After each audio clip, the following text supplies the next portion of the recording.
La pregunta 147 del MIR 2005-2006 trata acerca de las uveitis anteriores o iridociclitis. La uveitis anterior es una entidad que forma parte del diagnóstico diferencial del ojo rojo junto a las queratitis, al glaucoma agudo y a las conjuntivitis. No podemos diagnosticar una uveitis anterior sin Tyndall. Tyndall son células o partículas que están en la cámara anterior y que provienen del iris que está sufriendo y que suelta esas células. Entonces, el Tyndall lo podemos encontrar en preguntas acerca de queratitis, acerca de abscesos, acerca de glaucomas agudos, es decir, siempre que la parte anterior del ojo sufre, puede haber Tyndall, pero no podemos diagnosticar una uveitis anterior sin tener Tyndall. Ese Tyndall, esas sustancias, esas partículas, cuando se depositan en la parte inferior, forman un hipopion. Cuando esas partículas del Tyndall va hacia la parte anterior, hacia la córnea, dan lugar a los llamados precipitados retroqueráticos o retrocorneales. Y cuando esas partículas van hacia la parte posterior y se pegan al cristalino y al iris, producen sinequias posteriores.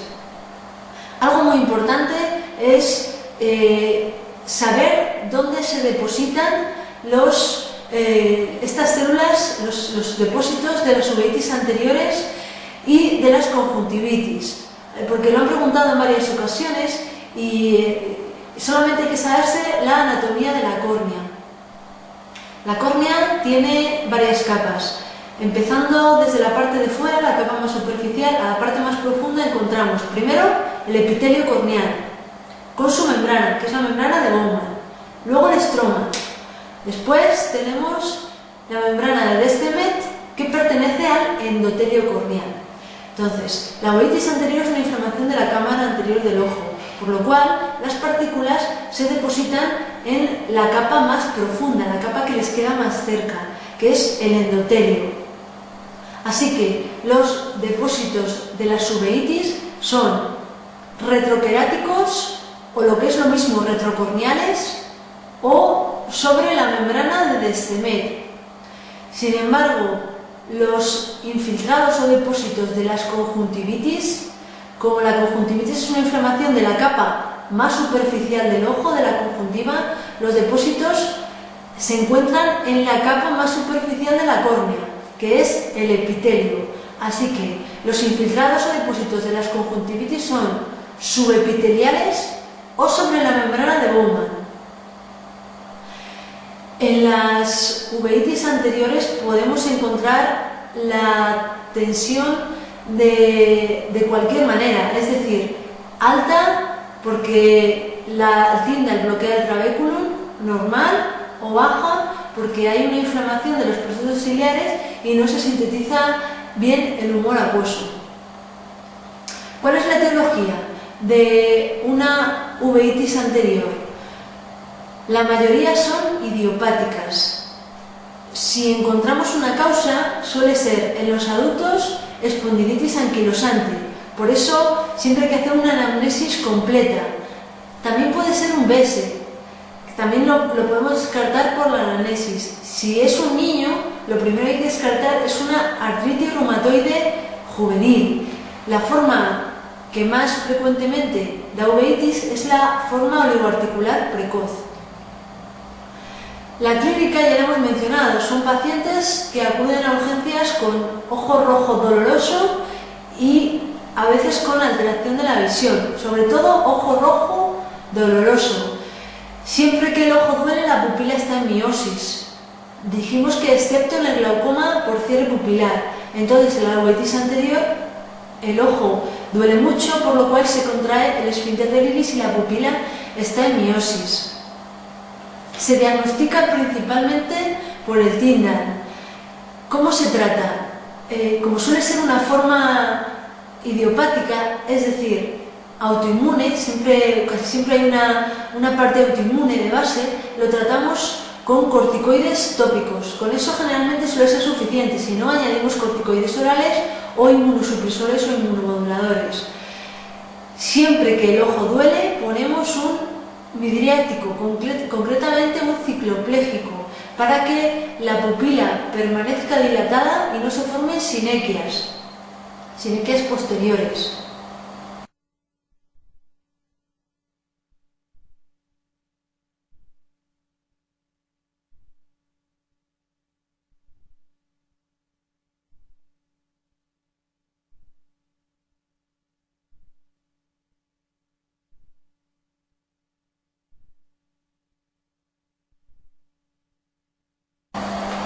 La pregunta 39 del test de segunda vuelta es una pregunta muy típica acerca de lo que hemos contado anteriormente del manejo de la uveitis anterior aguda. Como la mayoría son idiopáticas y muchas veces solo hay un episodio, no pedimos ninguna prueba cuando es la primera vez que las diagnosticamos. Sí que hacemos una análisis completa. Pedimos pruebas reumatológicas cuando son bilaterales o cuando el paciente ha tenido más de un episodio. Siempre empezamos por corticoides tópicos y siempre añadimos un midriático. Y solo en el caso de que la tensión ocular esté elevada, prescribimos un hipotensor ocular.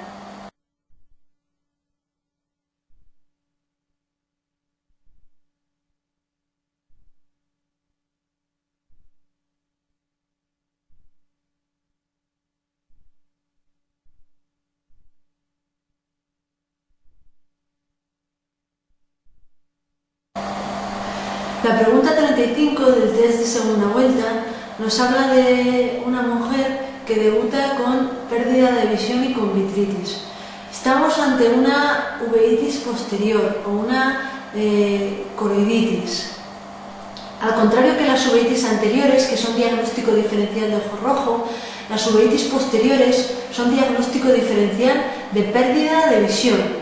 Es decir, ante cualquier paciente que debute con pérdida de visión, hay que pensar en una uveitis posterior o coroiditis y además asocian vitritis, es decir, partículas inflamatorias en el vítreo.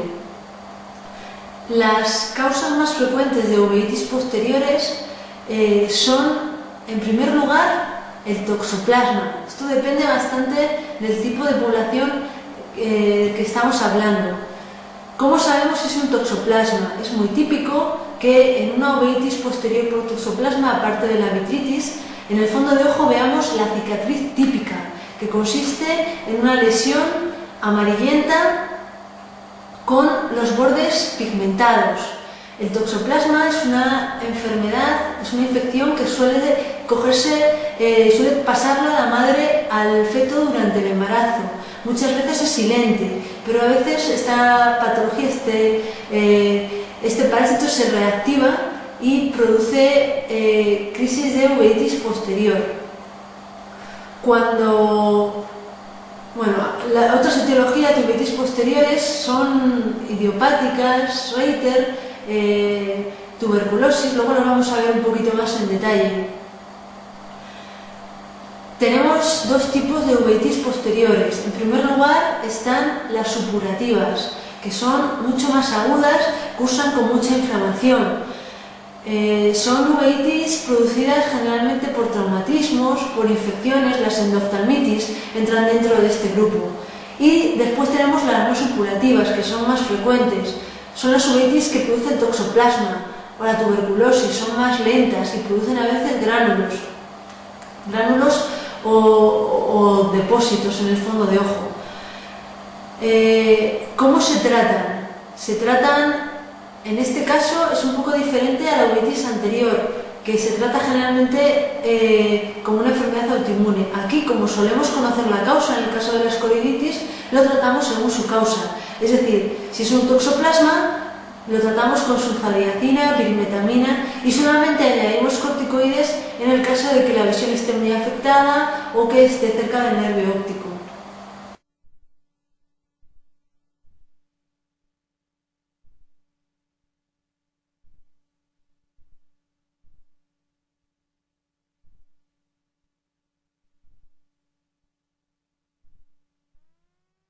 Vamos a ver una serie de enfermedades que asocian uveitis anterior o posterior.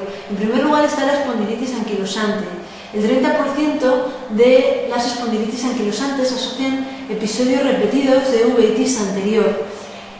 Y también nos vale el 30% para decir que si diagnosticamos una uveitis anterior en un paciente varón joven, tiene una probabilidad de un 30% de desarrollar una espondilitis anquilosante.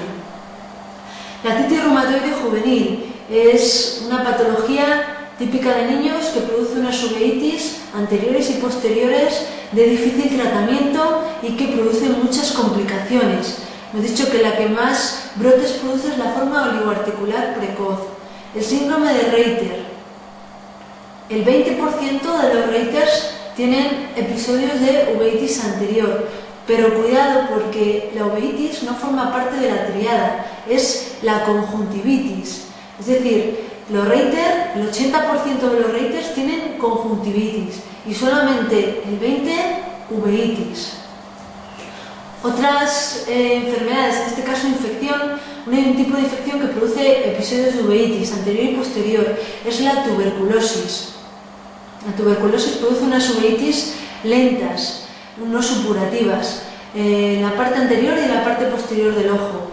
También la candidiasis. En pacientes adictos a droga por vía parenteral hay que descartar candidiasis cuando el paciente nos refiere pérdida de visión y en el fondo de ojo vemos nódulos o focos blanquecinos, como bolas blancas. Eso es muy típico de candidiasis. Y por último también hay que pensar en la sarcoidosis. La sarcoidosis produce uveitis anterior que da lugar a unos depósitos muy típicos llamados depósitos en grasa de carnero y también produce uveitis posterior que da lugar a otro tipo de depósitos también típicos llamados en cera de vela.